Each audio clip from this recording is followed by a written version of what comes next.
Oh, that's a keep. What the fuck is up, guys? Could you imagine if I had like a default ass YouTube intro? What the fuck's up, guys? Back at it with another one. Another banger for your faces. We're like outside. Today we're gonna be doing... I just spilt soup all over my floor. Fuck. It landed like this. Thunk, and then shot up out of it. Are you fucking kidding me? Bastard soup. Bastard bitch soup. We'll be right back. Alright, the soup is cleaned up. I got out of my soupy sweater. My soupy Sunday sweater. Maybe Saturday. My soupy Saturday sweater. I got out of my soupy Sunday sweater and I put on a all-American 100% stance. My brother left his fancy ass cowboy hat here. Don't worry, Ty. I'll put it back on the stand. All right, don't worry. I'll put on my super cheap fly fishing hat. All right, we'll do that. That's fine.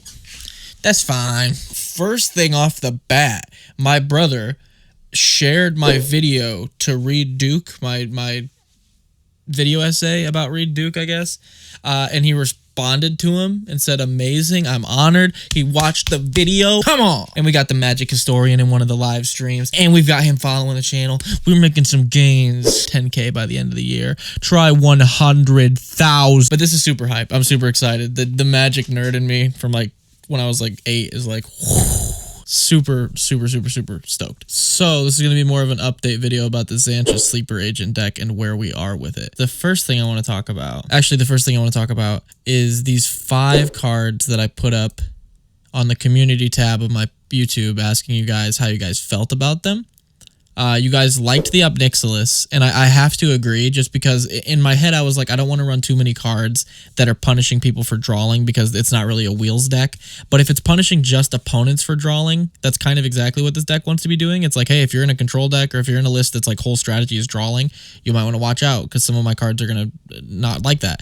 And it also destroys target creature and makes them draw 2 cards, lose 2 life, gets a problem thing out of the way. You might be able to make some friends politically with that. So I do agree that this actually is a pretty good ad. Pain Magnification was another one that I wasn't really for in the deck, but someone kind of turned me around on it. Anybody who doesn't have Xantcha can shock the person that does and draw 2 cards. So if 2 people do that in a turn, that person will have to discard a card.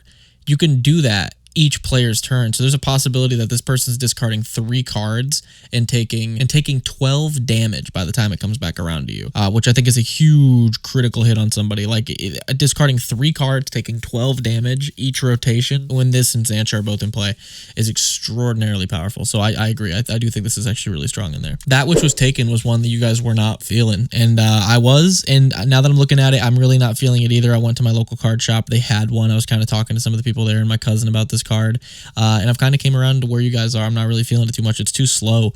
It's 9 total mana to make something indestructible, which is just way too much. It's just way too much. Farsight Mask and Mind's Eye were 2 card draw things I was considering in this deck that, again, I've kind of turned around on. They are a little expensive for this deck, and they're a little clunky when there are better alternatives, so I think we are going to be pretty good on these. We were also talking about last video how sack outlets are really bad versus this deck because you can't give someone with a sack outlet Xantcha because they'll just sack Xantcha. So in my head, I was like, most sack outlets are 1 or 2 things. They're creatures or they're artifacts. Creatures, we have creature removal in the deck. We can handle creature. Sack outlets, we can remove them, get rid of them. We're good. So the only real problem was artifact removal. So we did find some artifact removal we're going to be putting in the deck. Vandal Blast, of course, is going to be finding a spot in the deck. That's perfect for this. It wipes out all the sack outlets in play, all the problem artifacts. Perfect. Shattering Pulse is another one that I'm a huge proponent of. You guys have been 50-50 on it. 50% of you guys really like this card as well. 50% of you guys are like, man, run something else. Run Vandal Blast instead. I like running both, and especially in a deck like this where you need redundancy on getting rid of these sack outlets like Ashnod's Altar or Altar of Dementia. I think Shattering Pulse definitely has a spot. Rakdos Charm, of course. It just gets rid of an artifact, exiles a whole graveyard, makes every creature deal 1 damage to its owner. It's super versatile. One of the more powerful uncommon modal cards I think ever printed. The fact that you can make a token deck pretty much destroy itself. You can destroy a problem artifact, or you can get rid of a graveyard deck completely. Seems really strong. So this one's definitely finding a place in this deck. Mog Salvage is another personal favorite of mine. I absolutely love Mog Salvage. It's 2 in a red for an instant. If an opponent controls an island and you control a mountain, you can play this for free. It doesn't even have to be the control. It doesn't even have to be the controller of the artifact you're killing. Any opponent can control an island. And at a 4-way EDH table, you know as well as I do, someone has an island. Gorilla Shaman is another one I love. I was looking through Rakdos artifact removal, and this came up, and I was like, this is probably one of my new favorite cards. It was reprinted in Modern Horizons 2, I think, something like that. It's 1 red for a 1/1. You can pay 2x and 1, destroy target non-creature artifact with casting cost equal to X. So you pay 3 mana, destroy that Soul Ring. 5 mana, destroy that Mind Stone. It's pricey. I'm not going to say it's not pricey. Most sack outlets, they're going to be 2 mana or 3 mana. So at most for this, you're going to have to pay 7 mana to destroy a sack outlet, which in EDH, they go long. That's not super unreasonable. You don't have to sack this thing to do that. It can keep doing that. It just keeps smashing artifacts whenever you want it to, and you can do it at instant speed, more importantly. So at the end of people's turns, you're not really wasting mana. It's a mana dump to get rid of these problem things, so you can play Xantcha. It's a 1-drop 1/1, which could be a chump blocker late game.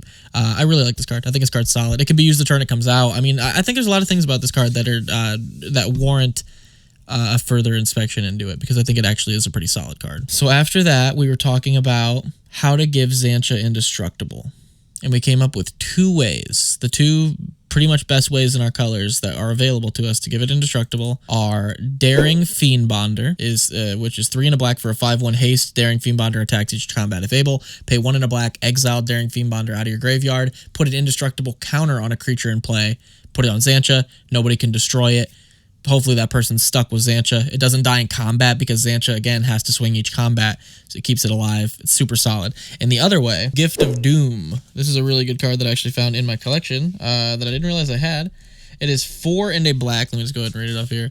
4 and a black for enchant creature. Enchant creature has death touch and indestructible. So 5 mana to give something death touch and indestructible. The indestructible is enough for us to run it in Xantcha. The fact that it gives it death touch is like, hey, you can't really block anything into this Xantcha without it dying, which is super nice. It also has morph, and you can unmorph it by sacking a creature. So if you have enough of these little weird creatures in play, like a Daring Fiendbonder maybe, you can play this as a 3/3 morphed, and then just at some random time be like, I'm going to sack this creature and give Xantcha indestructible in response to someone trying to kill her. Make someone waste a kill spell, give her indestructible. It's very versatile, really good. There's a land as well, Tynite Shard or something like that. I'll put it up on the screen. That also gives her indestructible, that I'm also probably going to run. That one's a little slower and not as 100% as these 2 are, but it's also another way to give her indestructible. So these 3 cards, I'd say, are the best ways to give her indestructible that we could find. So we're going to definitely add those as well. Black Market was another one that I wanted to delve a little bit deeper into because it seems really good in this deck. It's the fact that whenever any creature dies, it gets a counter is what makes this so good to me. Whenever any creature dies, so it's 3 and 2 black for an enchantment. Whenever any creature dies, it gets a counter on Black Market. It gets a charge counter.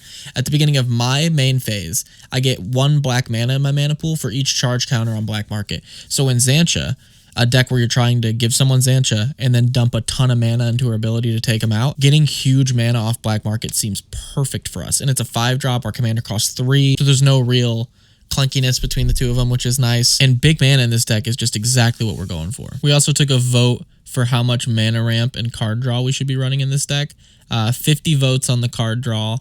Said 10 pieces of card draw. So we're going to be putting 10 pieces of card draw into this deck. How many mana rocks should we run in Xantcha? Again, we have 47 votes, and most of you, 40% of you said 10. So again, we're going to run 10 pieces of card draw, 10 pieces of mana ramp, and we're going to run the classic for me, 2 board wipes, plus a Vandal Blast, so 3 board wipes, pseudo. And then for removal, we're following the trend with 10. So that's a good layout for the deck. We've got the basics down. We've got the necessities, the basics that we need for this deck down. And I think we've got pretty much most of the deck now ready to order. We're going to have cards on the screen flashing by.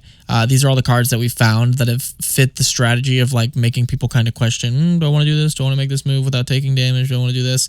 If there's any more, I think we found pretty much most of them. But if there's any more that fit this strategy or kind of work with the dealing damage thing, please let us know. We're not going to be running the damage doublers or the damage amplifiers or anything like that because Xantcha isn't under our control. She goes to someone else's, so it doesn't affect Xantcha. Sure, it affects all this other stuff that we control, but it doesn't affect Xantcha, which really bugs me. So those cards are not going to be going into the deck. I'm glad we got some of these unsure cards worked out. We got 2 of them being put in. We've got the Obnixilis, and then we've got Painful Magnification being put in. Those were both checked out. Those are both great. And I think this deck's pretty much ready to go. So now the only thing is the really obscure stuff. So if you guys know of any obscure, weird cards that you think would go perfect in this deck, we are going to go make the cart for this and place this order. And we're going to start building this. And then hopefully we can start working on our setup for recording gameplay videos and get you out some of that. So if you guys are excited for that, let me know. Big shout out to everybody that's been supporting the channel. It's been a lot of overwhelming support, honestly. The fact that Reed Duke responded was so cool. There's so many people that are bigger names in the community that have reached out and that have showed support, and it means a lot to me. And I appreciate all you guys a lot, and much love, and go play some Magic. This is going to be a sweet deck, and I'm really excited to play it on our first gameplay video. I'll see you guys.